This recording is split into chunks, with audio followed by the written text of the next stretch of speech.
Assalamualaikum warahmatullahi wabarakatuh. Shalom, Om Swastiastu, Namo Buddhaya, Salam Kebajikan. Perkenalkan, nama aku Venda Nuradiva dari Sosiologi 19A dengan NIM 19005640007. By the way nih ya, kenapa aku tumben banget buat video di channel Sosiologi Channel? Pasti banyak yang kepikiran nih, kenapa ya? Nah, di sini aku mendapatkan kesempatan untuk berbagi materi, berbagi ilmu bersama teman-teman sekalian. Nah, materi apa sih yang bakal aku jelaskan ke teman-teman? Nah, materi utamanya yakni teori kritis. Teori kritis kan cakupannya luas banget nih. Nggak mungkin kan dijelaskan dari awal mula sampai akhir dari teori tersebut. Jadi, aku akan membahas salah satu tokoh dari teori kritis yang bernama Axel Honneth. Axel Honneth. Siapa itu ya? Nah, sebelum kita menginjak ke materi, langsung aja ya ke materi selanjutnya.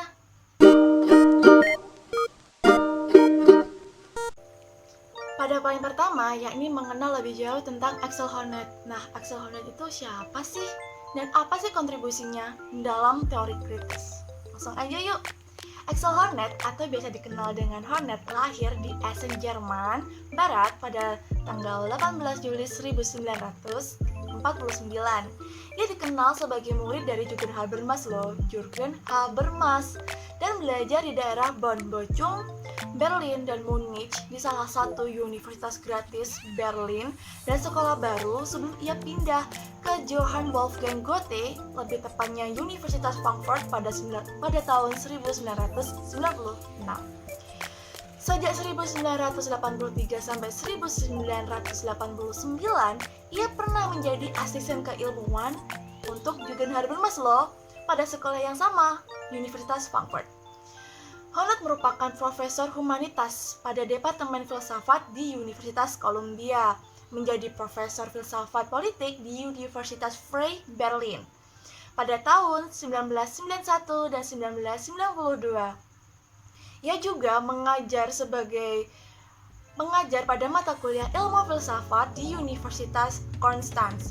Banyak sekali pengalaman Honneth dalam dunia filsafat. Yang pertama, ia juga menjabat sebagai direktur lembaga riset sosial Frankfurt. Setelah Habermas pensiun dari Frankfurt, Honneth hadir sebagai teoritisi utama atau lebih dikenal sebagai filsuf kontemporer dengan mazhab kritis Frankfurt. Honneth berada dalam posisi pemikir besar pada sekolah kritis setelah Adorno, Horkheimer, dan Habermas sendiri. Untuk mencapai posisi pada saat itu, Honneth membangun sebuah pemikiran yang secara teoritis dengan mengambil dan mengkaji gagasan pendahulunya, yakni Habermas. Honneth mengusung sebuah teori tentang rekognisi. Nah, semasa hidupnya, Honneth melakukan riset bersama Habermas di Max Planck Institute for Social Science, Sternberg. Di sana ia mempelajari ilmu filsafat, sosiologi juga dan literatur Jerman di Universitas Rhein Friedrich Wilhelm, Universitas Bonn dan Ruhr, Bochum sejak 1969 dan 1974. Setelah menempuh pendidikannya, ia meraih gelar MA atau Master of Arts Filsafat pada tahun 1974. Ia juga meraih gelar sebagai sarjana muda di Universitas Freie Berlin pada tahun 1976. Dan ia juga menyelesaikan disertasinya di universitas tersebut pada 1982 dengan judul Kritik der Macht Foucault und die Kritische Theorie atau kritik kekuasaan Foucault dan teori kritisnya. Lalu dia juga melanjutkan habilitasi. Pada zaman dahulu, habilitasi lebih dikenal dengan tesis postdoktoral tahun 1990 di Departemen Filsafat Johann Wolfgang Universitas Frankfurt, dibuat dengan judul Kampf Anerkennung atau dengan arti berjuang untuk pengakuan. Setelah ia menempuh pendidikannya sangat panjang, ia juga melakukan pencapaian semasa hidup yang dikatakan luar biasa Honneth memperoleh penghargaan berupa Ernst Bloch Prize dari The City of Ludwigshafen, Jerman pada November 2015 dan disusul 2016 Honneth memperoleh penghargaan lagi berupa The Bruno Kreisky Prize dan The Karl Renner Stiftung di Vienna. Tidak tanggung-tanggung juga, ia memperoleh penghargaan di tahun yang sama berupa medali Ulysses. Medali Ulysses ini merupakan medali tertinggi di Universitas College Dublin dalam kontribusi hidupnya sebagai filsafat sosial dan teori kritis. Nah, setelah mengenal lebih jauh tentang Axel Honneth, kita langsung aja melihat apa sih yang melatar belakangi pemikiran Honneth sampai dia menemukan teori rekognisi. Nah, yang mempengaruhi teori rekognisi sendiri itu tidak langsung menjadi teori rekognisi sendiri. Dia melakukan pemikiran tersebut dilatar belakangi dengan pemikiran Horkheimer dan Adorno. Nah, setelah itu dia melihat dari Habermas sendiri tentang teori tentang komunikasi. Nah, selain emansipatoris, Honneth juga melihat teori komunikasi milik Habermas yang mana menjadi cara manusia dalam menjangkau dunia di kehidupan sehari-hari. Karena bahwasanya komunikasi itu lebih penting, karena tanpa komunikasi semua akan menjadi salah paham. Pada kehidupan baik dahulu maupun sekarang, tentu komunikasi dijadikan sebagai bentuk sebuah pengharapan normatif interaksi. Sementara Habermas yang fokus pada komunikasi, Honneth memperhatikan pada pengakuan klaim identitas yang dibuat oleh individu dan kolektivitas. Keteraturan dengan teori kritis, ia ingin membahas tentang kekerasan yang dilakukan oleh orang-orang yang mengklaim pengakuan dan luka serta patologi yang dihasilkan oleh para pengklaim loh. Para individu dan kelompok muali terlibat dalam perlawanan politis bukan hanya adanya beberapa prinsip moral abstrak, tetapi karena pengalaman kekerasan pada konsepsi keadilan yang diandalkan secara intuitif. Masuk pada materi teori rekognisi, teori rekognisi sendiri merujuk pada pengertian dasar. Rekognisi sebenarnya berasal dari bahasa Jerman yang berkata Anerkennung, yang memiliki arti berupa pengakuan. Kata Anerkennung merupakan kata kerja dari anerkennen atau rekognis. Jadi, kata rekognisi menekankan pada unsur pengetahuan yang mana memiliki peran penting dalam memulai pemahaman. Yang dimaksud Honneth sendiri itu dalam pengakuan timbal balik loh ya, mengandaikan pengetahuan bukan hanya sentimen moral tertentu. Manusia pada dasarnya senantiasa berada dalam relasi dialogis bersama orang lain dan hubungan timbal balik dengan orang lain atau komunitas untuk membentuk sebuah identitas. Nah, oleh karena itu, pengakuan terhadap subjek menjadi kondisi yang perlu atau dengan kata lain menjadi landasan normatif bagi pembentuk subjek sebagai agen moral dan bagi terciptanya relasi manusia yang positif. Akan tetapi, relasi itu bersifat dualisme loh ya. Kegagalan dalam relasi tersebut akan menimbulkan disrespect dalam bentuk kekerasan, eksklusi sosial, penghinaan terhadap kemampuan dan menurunnya kepercayaan diri loh. Dan dari tersebut bisa membuat orang tuh tidak pede untuk bersosialisasi. Rusaknya kepercayaan diri dari rusaknya kepercayaan diri tersebut menimbulkan perjuangan sosial untuk mendapatkan pengakuan atau pemulihan martabat atau harga diri.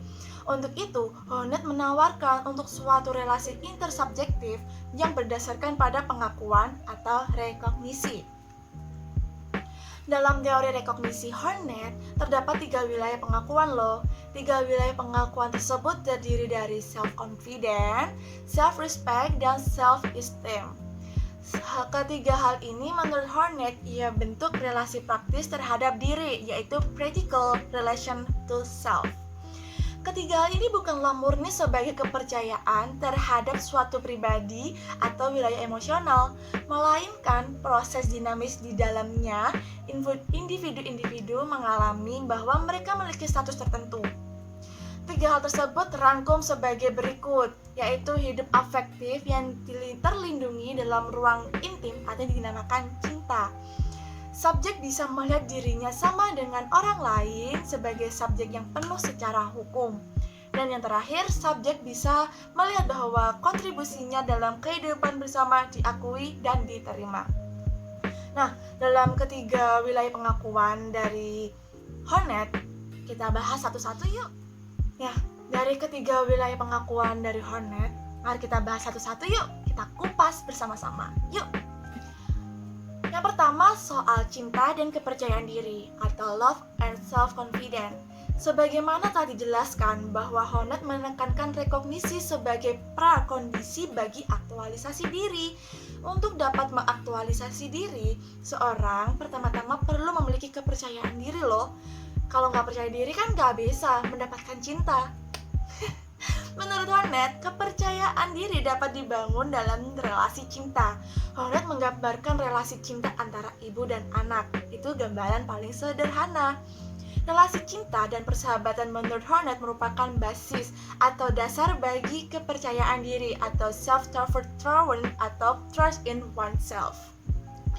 Dalam relasi cinta antara ibu dan anak, seorang ibu berusaha membaca dan mengartikan sinyal-sinyal yang tidak bisa dibaca secara langsung dari si bayi. Dalam hal ini, ibu itu harus memiliki intuisi atau perasaan dan kepekaan untuk menangkap apa yang dibutuhkan si bayi sebisa mungkin. Bukan apa yang menurutnya baik loh ya. Jika segala hal pada relasi awal berlangsung baik, seorang bayi tersebut secara perlahan akan memperoleh kepercayaan secara mendasar pada lingkungan mereka dan secara bersamaan juga rasa percaya pada tubuh mereka sendiri sebagai sumber nyata dari sinyal-sinyal kebutuhan mereka. Hubungan timbal balik maksudnya antara ibu dan anak menghasilkan suatu kesadaran dan saling tergantungan keduanya. Bayi memperoleh kasih sayang dari ibunya dan ibu memperoleh ruang untuk mengungkapkan kasih sayang kepada anak tersebut. Relasi ini memberikan kesadaran akan peran orang lain dalam pembentukan diri. Yang kedua adalah hak dan rasa hormat atau right and self-respect. Apa yang dimaksud Hornet sebagai self-respect ialah sebuah rasa memiliki terhadap martabat universal manusia. Hal ini memiliki relasi cukup erat dengan konsep Kantian bahwa apa yang kita miliki untuk orang lain adalah pengakuan dan rasa hormat terhadap statusnya sebagai agen yang mampu bertindak berdasarkan akal budi dan sebagai pengarang otonom dari hukum moral dan politik dalam dia sendiri sebagai subjek. Maksudnya, kita sendiri sebagai subjek gitu. Dengan demikian, memiliki self-respect berarti mempunyai rasa sebagai pribadi, yaitu sebagai agen yang bertanggung jawab secara moral atau sebagai seorang yang mampu terlibat dalam jenis pertimbangan publik. Untuk memperlihatkan bagaimana hak terkait dengan rasa hormat atau self-respect, Hornet memberi sebuah argumen mengenai dampak dari apa yang disebut sebagai martabat manusia atau human dignity. Objek dari rasa hormat ialah kapasitas agen untuk bangkit atau bertahan dari klaim-klaim yang secara diskursif atau secara lebih umum mengenai status agen sebagai yang bertanggung jawab. Secara sederhana dapat dikatakan bahwa sebagai agen yang rasional dan otonom, seorang berhak untuk dengan bebas mengekspresikan dirinya dan bisa menuntut sekaligus sebagai penuntutan pertanggungjawaban. Nah, yang ketiga membahas tentang solidaritas dan harga diri, solidarity and self-esteem. Yang topik kedua kan membahas tentang self-respect, yang mana semua dipandang sebagai manusia juga. Self-esteem berbicara sebaliknya, mengenai apa yang membuat seseorang itu unik, khusus, yang dalam bahasa Hegel disebut partikular. Lebih jauh, apa yang membuat orang spesial dan tak tergantikan bukanlah berdasarkan pada karakteristik yang negatif atau yang sepele loh, melainkan pada sesuatu yang bernilai. Jika seseorang tidak mempunyai hal khusus yang hendak ditawarkan, dia kekurangan basis bagi pembentukan identitas. Untuk menjelaskan persoalan ini, Hornet mengambil gagasan Mead mengenai identitas personal bahwa membedakan seseorang dari yang lain sebagai pribadi ialah persoalan mengenai apa yang kita buat lebih baik dari orang lain. Ada kesan bahwa MIT menghendaki agar setiap orang berusaha melampaui yang lain, tetapi kesan superioritas ini difokuskan pada persoalan pembagian kerja dalam komunitas industri modern, bahwa dengan membiarkan setiap individu menemukan peran fungsional mereka masing-masing yang mana bukan demi kepentingan orang lain tetapi demi keuntungan semua orang. Nah, selesai juga nih pembahasan dari Axel Honneth bersama teorinya, teori rekognisi. Jangan lupa ya, diingat Axel Honneth itu membawa teori tentang teori rekognisi atau pengakuan. Nah, pengakuan ini sendiri bisa diambil dengan contoh dari fenomena narsisme. Sekian dulu ya dari video kali ini. Bila ada salah kata, ada belibet-belibetnya, mohon maaf sebesar-besarnya. Dan sampai jumpa di lain kesempatan. Dan jangan lupa ya, tetap semangat, tetap sehat, dan selalu patuhi protokol kesehatan. Bye. Wassalamualaikum warahmatullahi wabarakatuh.